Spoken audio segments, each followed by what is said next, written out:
का live in relation. Neha खुले विचारों वाली लड़की थी। अरे नेहा, क्या दिन में सोती है? ससुराल में ऐसा नहीं चलेगा, वहां तो काम करना पड़ेगा। काम जितना काम होगा कर लूंगी माँ, पर अगर कोई ये कहे कि सारा आराम छोड़कर सिर्फ काम ही करना है तो ना भी ना, मुझे नहीं करनी शादी। अरे कैसी बात कर रही हो? अच्छा चलो जाकर नहा लो, मैं नाश्ता लगा देती हूँ, फिर तुम्हें कॉलेज भी तो जाना है। नेहा कॉलेज के लिए निकल जाती है। वो सोचने लगती है कि ससुराल में वो कैसे मैनेज करेगी। क्या हुआ नेहा, परेशान लग रही हो? अरे यार, तू तो मुझे जानती है ना, मुझे अपनी लाइफ बिल्कुल परफेक्ट चाहिए, लेकिन लग नहीं रहा लोग मानेंगे। यार, कहीं मेरी शादी ऐसे घर ना हो जाए जहां मेरी जिंदगी ही नरक हो जाए। अरे मैंने ना कल एक इंग्लिश फिल्म देखी थी, उसमें भी कुछ ऐसी ही समस्या थी हीरोइन की। अच्छा, तो फिर क्या किया उसने? उसने तो अपने होने वाले पति से साफ साफ कह दिया कि वो पहले उसके घर कुछ दिन तक बिना शादी के रह कर देखेगी, और अगर ठीक लगा तो ठीक, वरना तेरे मेरे रास्ते अलग।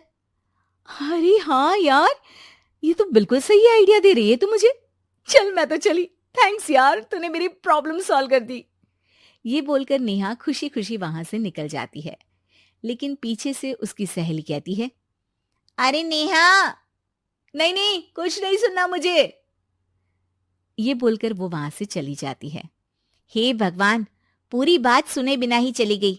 अरे वो तो विदेशी फिल्म थी, वहां सब चलता है, लेकिन ये तो भारत है, सभ्यता और संस्कारों वाला देश, जहां शादी से पहले लड़की को ससुराल में नहीं रखा जाता। खैर, नेहा मस्त होकर घर आती है। नेहा, कल तुझे लड़के वाले देखने आने वाले हैं, और हाँ, इस बार कोई बहाना नहीं चलेगा।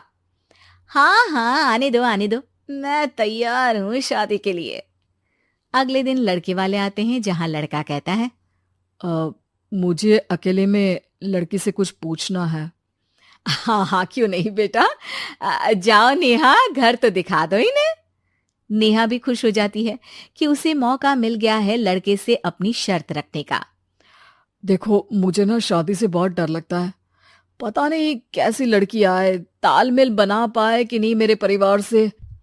मैंने कई घरों में रोज का क्लेश होते देखा है। तुमने तो मेरे दिल की बात कर दी। मैं भी यही सोच रही थी कि भाई सास तो अच्छी होनी चाहिए, पति सपोर्ट करे ना करे, रहना तो पूरे दिन सास के साथ है। लेकिन मेरे पास ना इसके लिए एक बहुत अच्छा आइडिया है। अच्छा, कैसा आइडिया? क्यों ना शादी के पहले मैं कुछ दिनों तक तुम्हारे घर आकर रह लूं, तुम लोग मुझे समझ लेना, मैं तुम लोगों को समझ लूंगी।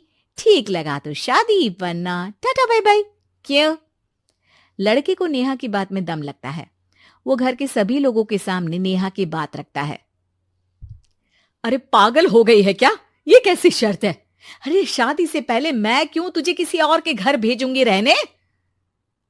अरे लड़की के ख्याल तो 20 साल आगे के हैं, इतनी भी खुले विचारों वाली लड़की नहीं चाहिए हमें। अरे माँ, क्या बुरा और गलत बोल रही है ये? रहना तो हम दोनों का है ना। कल को कोई परेशानी आई तो तुम सब तो ये बोलकर निकल जाओगे कि जिंदगी तुम लोगों को ही निभानी है। तुम लोगों को जो करना है करो, तब क्या करूंगा बताओ? सबके समझाने पर वो लोग मान जाते हैं। वाह, मैं 2-3 दिनों में पैकिंग कर लूंगी, तो आकर मुझे ले जाना। और नेहा पहुंच जाती है विशाल के घर। आओ आओ, ये रहा तुम्हारा कमरा। इस घर में तुम एज अ गेस्ट रहो, लेकिन माँ तुम्हें बहू की तरह ही ट्रीट करेंगी, और तुम भी उन्हें सास की तरह ही रखना। बस फिर क्या था, शुरू हो जाता है लिव इन सास बहू का ड्रामा। अरे चाय तो बना दे बहू। जी सासू माँ, अभी लाई। नेहा चाय लेकर आती है कि बस चाय लेकर आई हो, इसके साथ पकोड़े भी ले आती। लेकिन आपने तो बताया ही नहीं कि आपको चाय के साथ पकोड़े भी चाहिए। हाँ हाँ, अब तो पता चल गया ना। रात को खाना खाने के बाद नेहा किचन में खटर पटर कर रही होती है। क्या हो रहा है वहां नेहा? माँ जी, मैं ना रात को अदरक वाली चाय पीकर सोती हूँ, ये मेरी आदत है। अच्छा, तो जरा मेरे लिए भी बना देना। दोनों सास बहू रात को चाय पीती हैं। अगले दिन, नेहा, मैं मंदिर जा रही हूँ, मेरी साड़ी निकाल कर बेड पर रख दे। नेहा सास के लिए साड़ी निकाल कर रख देती है। वो देखती है कि उसके आने के बाद से सास ने घर का कोई भी काम करना छोड़ दिया है। यार मैं क्या करूं? ऐसा ससुराल तो मुझे नहीं चाहिए था जिसमें मैं ही सारा काम करूं। मैं तो ऐसा घर चाहती हूं जहां सास और बहू दोनों मिलकर किचन में काम करें। हे भगवान, रात को चाय पी ली, पेट में गैस बन गई, अब तो चला भी नहीं जा रहा है। मुझे तो ऐसी बहू चाहिए जो हेल्थ के प्रति कॉन्शियस हो, क्योंकि वो ठीक रहेगी तभी तो मैं ठीक रहूंगी। दोनों समझ जाती हैं कि वो लोग एक दूसरे के लिए नहीं बने हैं। अगले दिन, नेहा, जरा चाय तो ले आना। नेहा चाय के साथ चिला भी बनाकर ले आती है। सास खा पीकर सो जाती है। अगली सुबह, तेरी बुआ सास आ रही है, उसे मैंने तेरे बारे में बताया है। तभी वहां गंवार से एक महिला आ जाती है। चलो यहां से निकलो, कुछ नहीं है खाने के लिए, जाओ।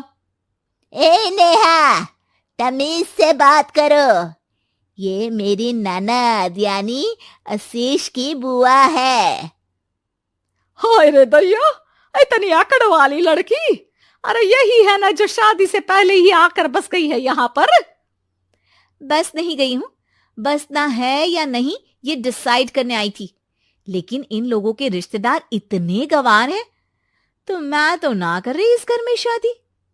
अरे भाभी, और क्या कमी थी हमारे आशीष में जो आपने ऐसी लड़की की शर्तों को मान लिया? अरे वो तो आशीष के कहने पर मैं झुक गई, वरना ऐसी लड़की को तो मैं घर में घुसने भी ना दूं। ए हेलो, ऐसी लड़की कैसी लड़की? हाँ, बिना समझे बुझे शादी कर लूं? अब तो समझ गई ना कि हम लोग गांव के हैं। भाभी को खाट पर सोना और रिश्तेदारों का गांव से आना जाना तो लगा ही रहना है इस घर में। हाँ हाँ, मैं तो किसी मॉडर्न घर में शादी करूंगी। ये बोलकर नेहा वहां से चली जाती है। अपने घर में आकर नेहा कहती है, ना मां ना, लिव इन में रहकर देख लिया, ये गांव के लोगों का कोई भरोसा नहीं है। खैर, नेहा की शादी एक मॉडर्न घर में हो जाती है, जहां सास कहती हैं, हे नेहा, मैं टेनिस खेलने जा रही हूं, आओ तो जूस बनाकर रखना, और हाँ, वॉलनट्स और ओट्स भी बना लेना। जी माँ। माँ मॉम बोलो डार्लिंग, माँ इज ओल्ड फैशन। बेचारी नेहा सर पर हाथ रख लेती है। हे भगवान, ये सास तो सास ही होती है, गांव की हो या शहर की।